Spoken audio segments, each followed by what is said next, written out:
Hi, this is the Cashflow guy. Today, we're diving into a topic that's on everyone's mind: saving more money. Whether you're looking to build an emergency fund, pay off debt, or achieve your financial goals, these 10 tips will help you save more and stress less. Let's get started. First things first, create a budget.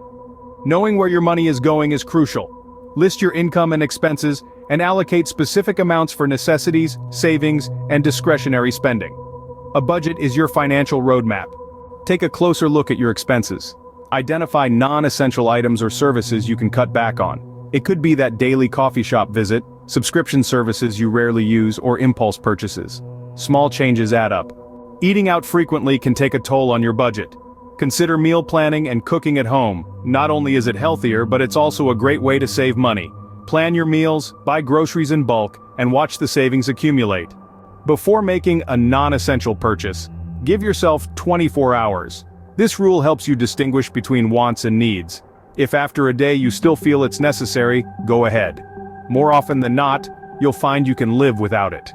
Don't be afraid to negotiate bills. Reach out to your service providers for internet, cable, or insurance, and see if you can get a better deal. Loyalty often pays off, and they might be willing to offer you a discount to keep you as a customer. Set specific savings goals. Whether it's for a vacation, emergency fund, or a down payment on a house, having clear goals makes it easier to stay motivated. Break them down into smaller, achievable milestones.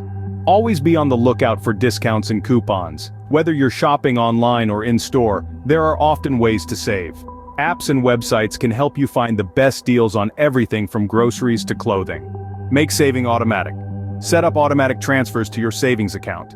Treating savings like a fixed expense ensures that you prioritize saving before spending the rest of your income. Consider the do-it-yourself approach. Learning new skills, whether it's basic home repairs or DIY projects, can save you money in the long run. Plus, it's a great way to challenge yourself and discover hidden talents. Lastly, prioritize quality over quantity. Invest in items that are built to last. While they might be more expensive upfront, they often save you money in the long term by reducing the need for frequent replacements. There you have it, 10 ways to save more money. If you found these tips helpful, don't forget to give this video a thumbs up and subscribe for more money-saving tips.